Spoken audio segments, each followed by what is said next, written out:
Nicolaus Copernicus of Turin, 6 books on the revolutions of the heavenly spheres. Diligent reader, in this work which has just been created and published, you have the motions of the fixed stars and planets, as these motions have been reconstituted on the basis of ancient as well as recent observations, and have moreover been embellished by new and marvelous hypotheses. You also have most convenient tables from which you will be able to compute those motions with the utmost case for any time whatever. Therefore buy, read, and enjoy. Let no one untrained in geometry enter here. Nuremberg, Johannes Petraeus, 1543. Forward by Andreas Osiander. To the reader concerning the hypotheses of this work. There have already been widespread reports about the novel hypotheses of this work, which declares that the earth moves whereas the sun is at rest in the center of the universe. Hence certain scholars, I have no doubt, are deeply offended, and believe that the liberal arts which were established long ago on a sound basis should not be thrown into confusion. But if these men are willing to examine the matter closely, they will find that the author of this work has done nothing blameworthy. For it is the duty of an astronomer to compose the history of the celestial motions through careful and expert study. Then he must conceive and devise the causes of these motions or hypotheses about them. Since he cannot in any way attain to the true causes, he will adopt whatever suppositions enabled the motions to be computed correctly from the principles of geometry for the future as well as for the past. The present author has performed both these duties excellently, for these hypotheses need not be true nor even probable.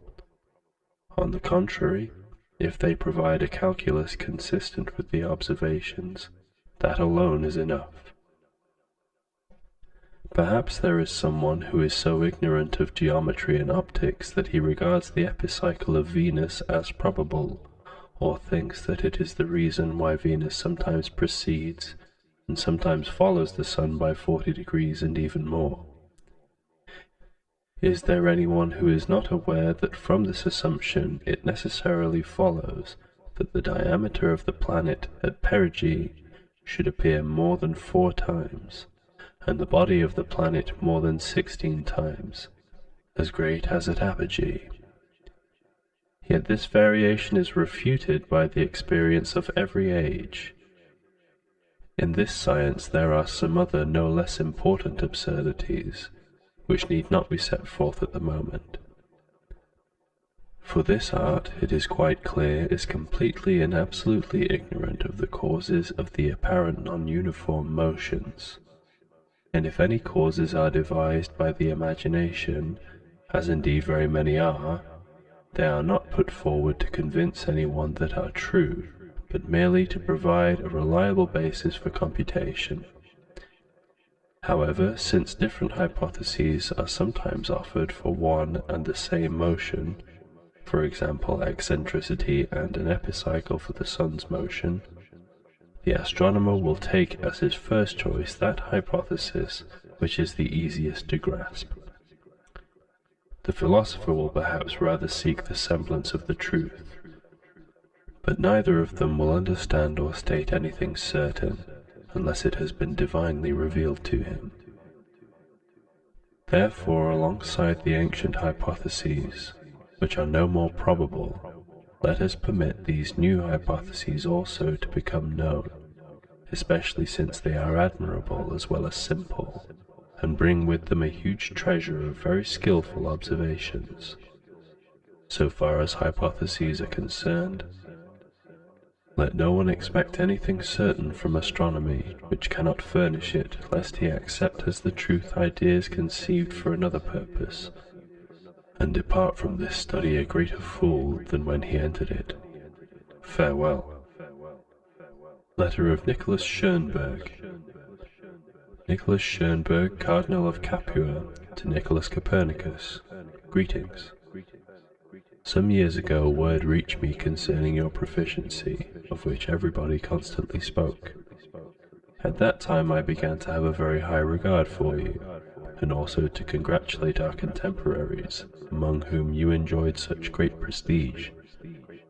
For I had learned that you had not merely mastered the discoveries of the ancient astronomers uncommonly well, but had also formulated a new cosmology. In it you maintained that the earth moves, and that the sun occupies the lowest, and thus the central place in the universe, that the eighth heaven remained perpetually motionless and fixed, and that, together with the elements included in its sphere, the moon, situated between the heavens of Mars and Venus, revolves around the sun in the period of a year. I have also learned that you have written an exposition of this whole system of astronomy, and have computed the planetary motions and set them down in tables, to the greatest admiration of all. Therefore, with the utmost earnestness, I entreat you, most learned sir, unless I inconvenience you, to communicate this discovery of yours to scholars, and at the earliest possible moment to send me your writings on the sphere of the universe, together with the tables and whatever else you have that is relevant to the subject. Moreover, I have instructed Theodoric of Radin to have everything copied in your quarters at my expense, and dispatched to me. If you gratify my desire in this matter, you will see that you are dealing with a man who is zealous for your reputation, and eager to do justice to so fine a talent. Farewell. Rome, 1st November 1536.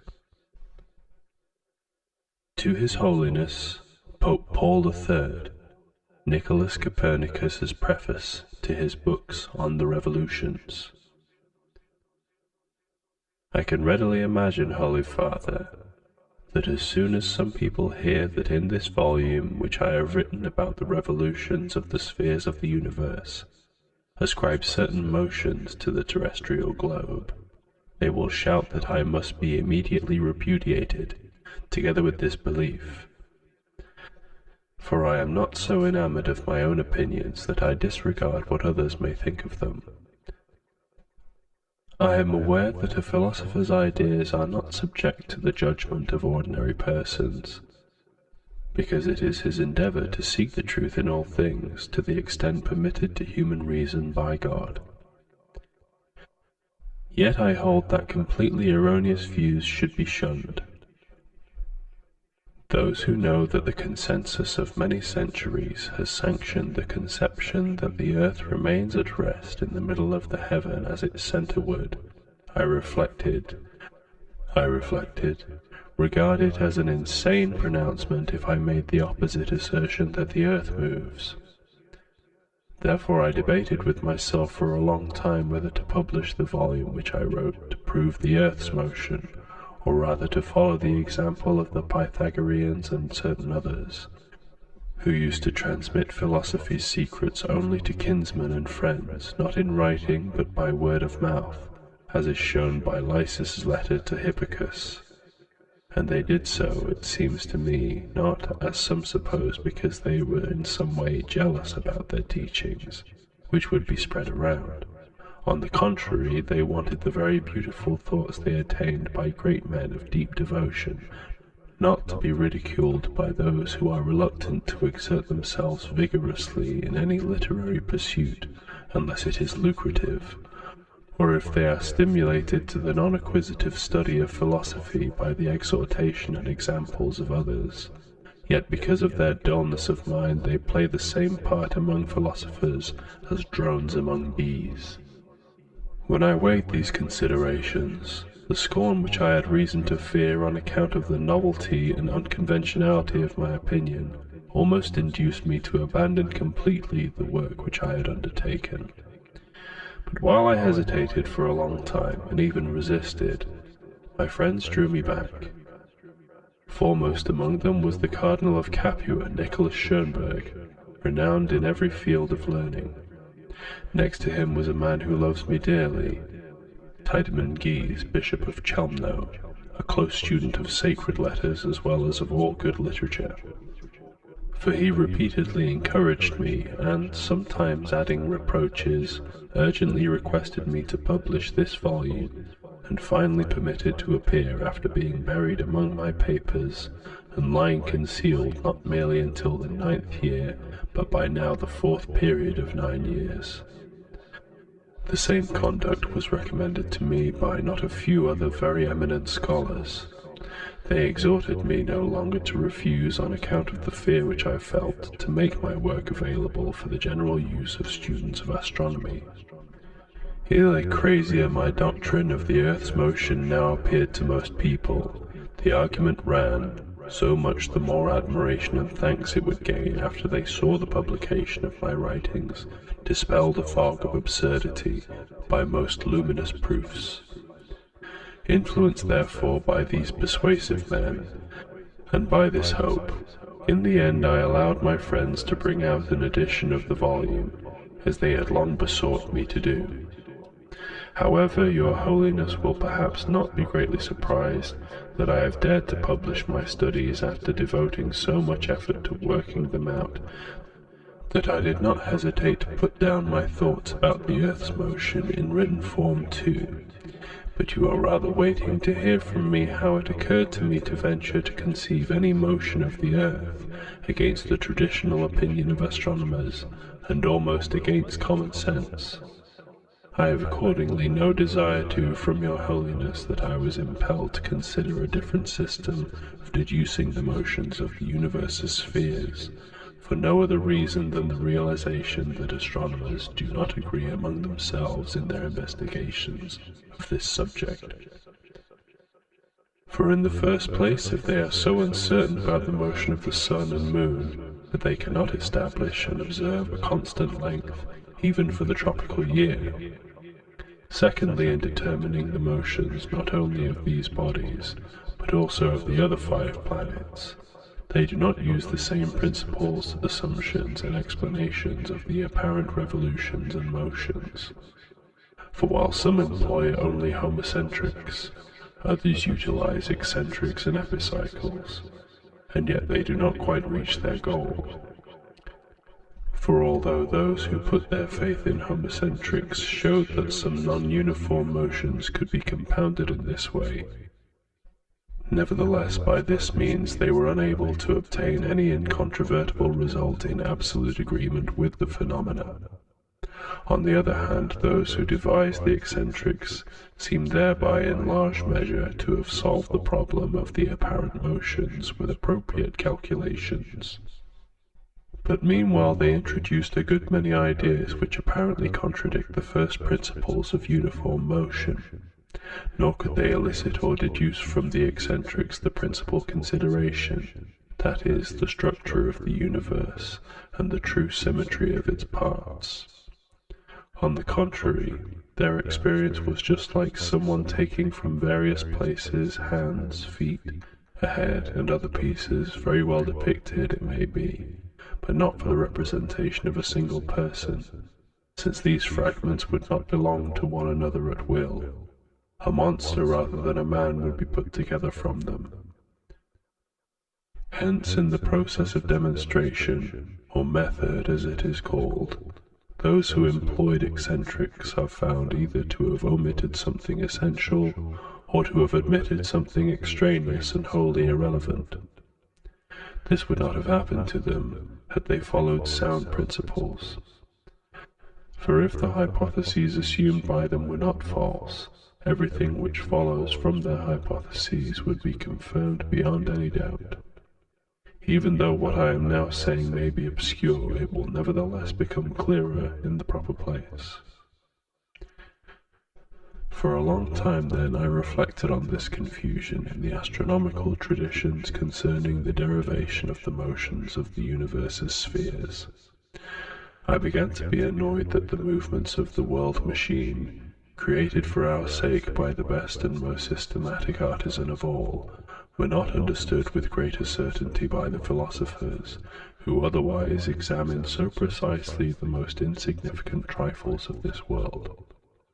For this reason I undertook the task of rereading the works of all the philosophers which I could obtain to learn whether anyone had ever proposed the other motions of the universe's spheres than those expounded by the teachers of astronomy in the schools. And in fact first I found in Cicero that Hippias supposed the earth to move. Later I also discovered in Plutarch that certain others were of this opinion. I have decided to set his words down here so that they may be available to everybody. Some think that the earth remains at rest, but Philolaus the Pythagorean believes that, like the sun and moon, it revolves around the fire in an oblique circle.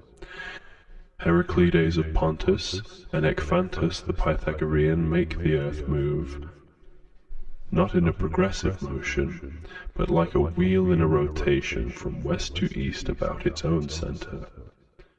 Therefore, having obtained the opportunity from these sources, I too begin to consider the mobility of the earth.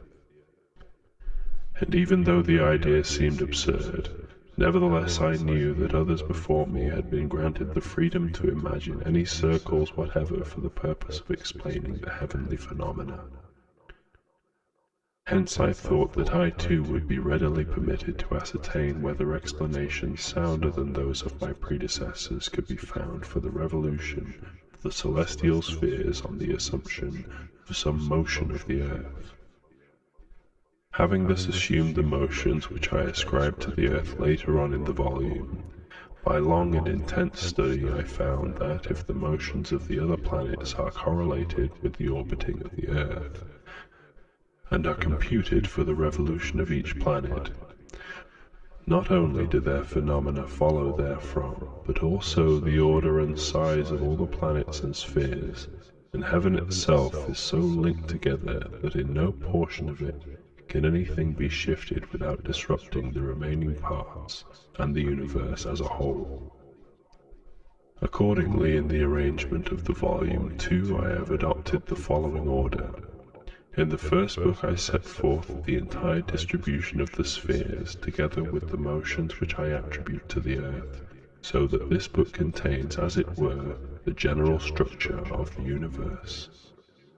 Then in the remaining books I correlate the motions of the other planets, and of all the spheres with the movement of the earth, so that I may thereby determine to what extent the motions and appearances of other planets and spheres can be saved if they are correlated with the earth's motions. I have no doubt that acute and learned astronomers will agree with me if, as this discipline especially requires, they are willing to examine and consider, not superficially but thoroughly, what I adduce in this volume in proof of these matters. However, in order that the educated and uneducated alike may see that I do not run away from the judgment of anybody at all, I have preferred dedicating my studies to your holiness rather than to anyone else. For even in this very remote corner of the earth where I live, you are considered the highest authority by virtue of the loftiness of your office and your love for all literature and astronomy too. Hence, by your prestige and judgment, you can easily suppress calumnious attacks, although, as the proverb has it, there is no remedy for a backbite. Perhaps there will be babblers who claim to be judges of astronomy, although completely ignorant of the subject, and, badly distorting some passage of Scripture to their purpose, will dare to find fault with my undertaking and censure it. I disregard them, even to the extent of despising their criticism as unfounded. For it is not unknown that Lactantius, otherwise an illustrious writer but hardly an astronomer, speaks quite childishly about the earth's shape, when he mocks those who declare that the earth has the form of a globe. Hence scholars need not be surprised if any such persons will likewise ridicule me. Astronomy is written for astronomers. To them my work too will seem, unless I am mistaken, to make some contribution also to the Church, at the head of which your Holiness now stands.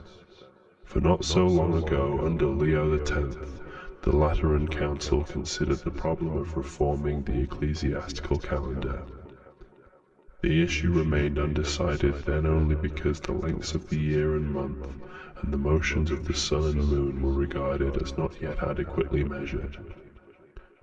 From that time on, at the suggestion of that most distinguished man, Paul, Bishop of Fossombrun, who was then in charge of this matter, I have directed my attention to a more precise study of these topics. But what I have accomplished in this regard I leave to the judgment of your Holiness, in particular, and of all other learned astronomers. And lest I appear to your Holiness to promise more about the usefulness of this volume than I can fulfill, I now turn to the work itself.